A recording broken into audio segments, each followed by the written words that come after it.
Olá, olá, seguidores do Meio Amargo! Hoje é dia de falar sobre Sandman, série da Netflix baseada nos personagens criados por Neil Gaiman. He's out there looking for me, isn't he? Can you imagine the damage he could do? Um dos fatores que tem chamado mais atenção é a representatividade, a diversidade étnico, racial e de gênero à frente da série. É verdade que em Hollywood muitas pessoas já entenderam que não dá mais para fazer um grande projeto apenas com pessoas brancas, na frente e atrás das câmeras, aliás, mas aqui o que interessa é que os produtores não se contentam com o serviço mínimo. Sabe essa questão de, se eu colocar um personagem negro ali no fundo, tudo bem, já sou diverso, fiz meu trabalho, ou se tiver um personagem que diz que é queer, mas a gente nunca vê ele manifestando afeto por qualquer outra pessoa, já cumpri meu papel. Em Sandman não, a gente tem diversos personagens negros, diversos personagens lésbicas, gays, queers ou de sexualidade indefinida, caso do próprio Sandman. Mas à frente da trama a gente tem de fato um ator branco que é o Tom Sturridge, cujos traços se aproximam bastante dos desenhos dos quadrinhos originais. A gente pode pensar que ser o protagonista de uma grande série pode ser um presente pro ator, mas o Sandman não é um personagem muito fácil. Ao longo dos vários episódios a gente vai descobrindo que ele tem uma moralidade um pouco ambígua, ele pode parecer uma pessoa muito bondosa em uns momentos ou fria e calculista depois, mas pro ator ele não tem muita transformação. O Tom Sturridge é obrigado a demonstrar um mínimo sorriso quando ele está muito feliz, ou os olhos lacrimejando que nunca chegam a chorar quando ele está muito triste, a voz sempre grave, o olhar sempre muito sombrio, e evitando de fato brincadeiras com o tom de voz, brincadeiras com a fala. Ele tem que ser muito monocórdico. I need your help. If dreams disappear, then so will humanity. I could do without dreams for a while. I haven't had a decent night's sleep in ages. Isso porque neste universo tudo acontece ao redor do Sandman, mas não necessariamente provocado por ele. Ele é um homem ao mesmo tempo muito poderoso e que parece não ter poder nenhum. Afinal, no começo da história, ele é aprisionado numa redoma, sem poder de fato fazer nada, ou sem tentar fugir, sem se esforçar, sem demonstrar qualquer forma de raiva ou de ímpeto de fuga. Em se tratando de um grande rei que comanda o mundo dos sonhos e dos pesadelos, a gente imagina que ele é de fato extremamente poderoso, mas ele não vai exercer essa potência muitas vezes. O personagem em si, ele é quase um observador das transformações ao redor. Sandman carrega essa aparência de uma obra muito solene, muito grave, muito séria, muito alta e importante, o que é curioso para um projeto de hoje.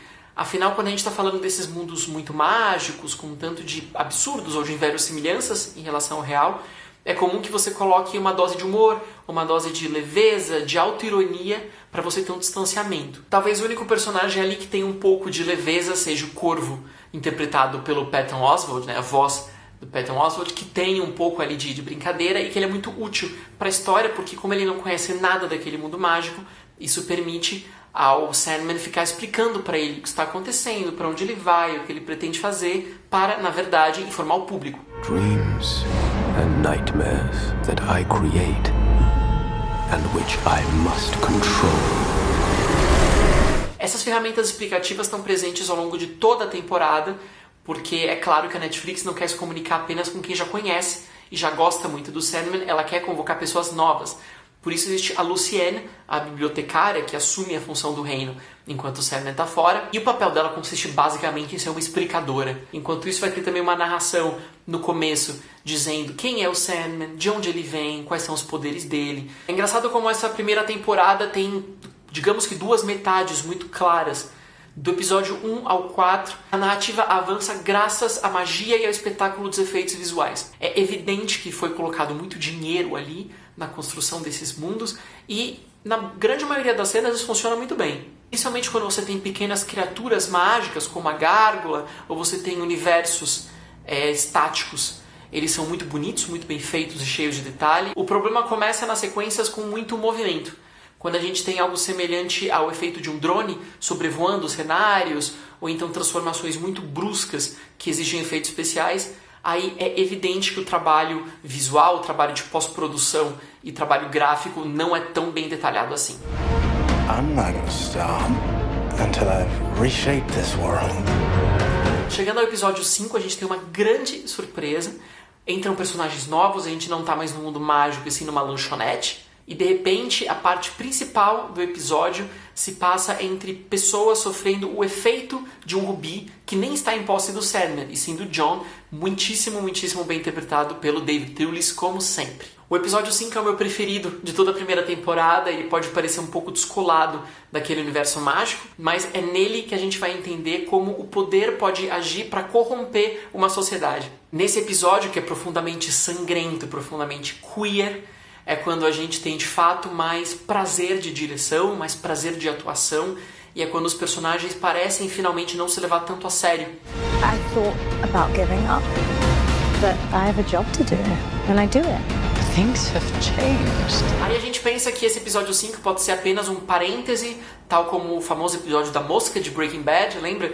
E a gente percebe que não. Os episódios 6 e 7 também se deslocam do conflito principal do Sandman para colocar outros personagens em primeiro lugar. No episódio 6 a gente tem a morte, e é interessante porque todo o dilema da primeira temporada está intimamente ligado à morte e ao medo da morte, mas também ele diverge bastante em termos de tom.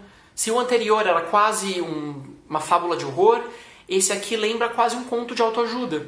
Ele é muito doce, ele é muito carinhoso, existe uma morte que busca as pessoas com um sorriso no rosto e que vai ensinar ao Sandman que mesmo os trabalhos mais difíceis são fundamentais dentro de uma sociedade e a gente tem que abraçar isso como parte de quem somos. Tell us, what power of dreams you have? Sandman tem momentos muito belos, não só pela interpretação dos personagens, a Joely Richardson tá ótima também, por exemplo, mas também por cenas muito bem construídas em termos de texto e de direção. A batalha, o duelo entre Morpheus e Lúcifer, que é basicamente verbal e no domínio da imaginação, é muito bonito. E a própria conclusão da carnificina do episódio 5 é excelente. Que bom que Sandman tem classificação etária de 18 anos, que permite não só essa quantidade de sangue e de violência que é importante para a história, não é um exagero, mas também permite que a linguagem seja mais livre.